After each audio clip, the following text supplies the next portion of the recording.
What about the freedom of the press? Because, you know, there is that song saying that video will kill radio. Well, in the case of Hungary, Viktor Orban government killed the radio. The last independent radio was suspending the license last week. You have a lot of media controlled by the government. So how does your government actually see the job of a journalist? I am really sorry to say, but what you have cited here, these are all fake news, and these are not fair. These are not right. Okay, and why are fake? And what is fake? And I'm absolutely have to reject all kinds of lies against my country and against our government that we would not ensure freedom of media. If you spoke Hungarian, and if you looked at the news and the commentaries of the media outlets in Hungary, you would see that a majority of media outlets occupy anti-government positions. That's true. You cannot name one sector of media where the most circulated, most viewed, most listened, most read media outlet would be friendly or sympathetic or supporting the government. So what you are saying is that entire media of Western Europe and European Union is lying when it comes to freedom of press? I do say that. And why is the reason for that? I don't know. Maybe it has a political reason.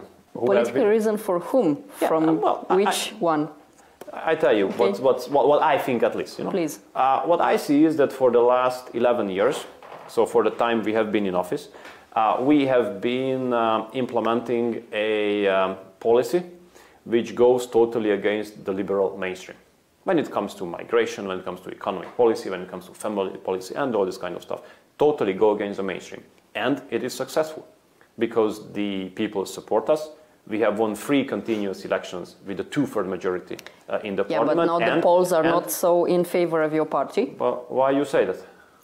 Because I saw the polls. Those are fake as well. Look, we have won the last municipal elections. We have won the last European Parliament elections. These were the okay, we'll see the next year elections. We have won the perhaps. last by-election as well, where it was said that the united opposition will beat us very badly. Okay. And then we won it. So I prefer winning elections than polls, of course. So what I wanted to say is that the liberal mainstream cannot digest that there is a government with a strong conservative, Christian democratic, patriotic policy which is successful. This is totally undigestible for the international liberal mainstream. That's why many lies are being circulated about my country. The fact is that majority of the Hungarian media is anti-government, and if you and others who circulate this news spoke Hungarian and you would open up the register of the portals or the internet outlets, for example, you would see that there's a strong majority against the government there. Okay, we accept that it's a matter of democracy, but I think when it comes to freedom of media, you should not challenge the right of a media outlet to think positively about what the government makes. And I can't accept that a media outlet, which happens to be positive towards the government, is being immediately qualified by others as government-controlled, government-owned, slave to the government, and all this kind of stuff. So I really don't accept that all media outlets should reflect liberal political views, and they are free. And if they represent other type of approach, then they are immediately not free. So I think this is not fair.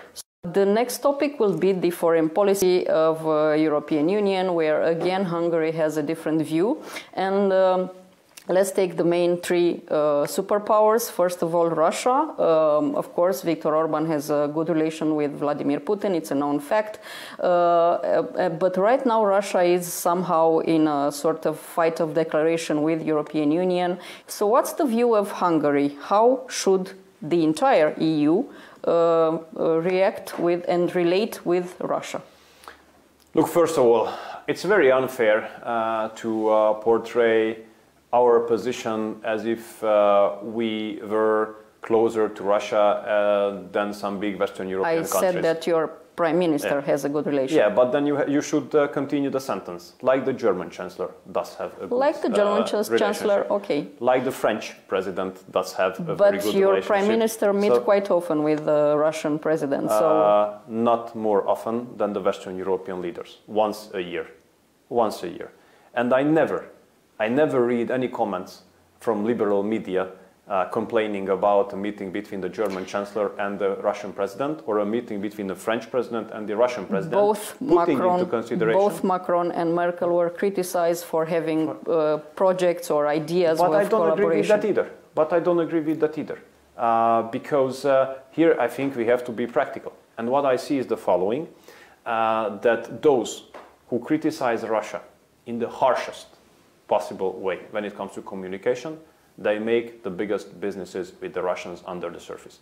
I'm responsible for investments and international economic cooperation as well. And I see with whom we compete for market opportunities or for investments when it comes to Russia. The biggest Western European companies are there to compete, are there to invest, and are there to export. So hypocrisy and political correctness is there very heavily. We have absolutely not a special, but a practical and fair relationship with Russia.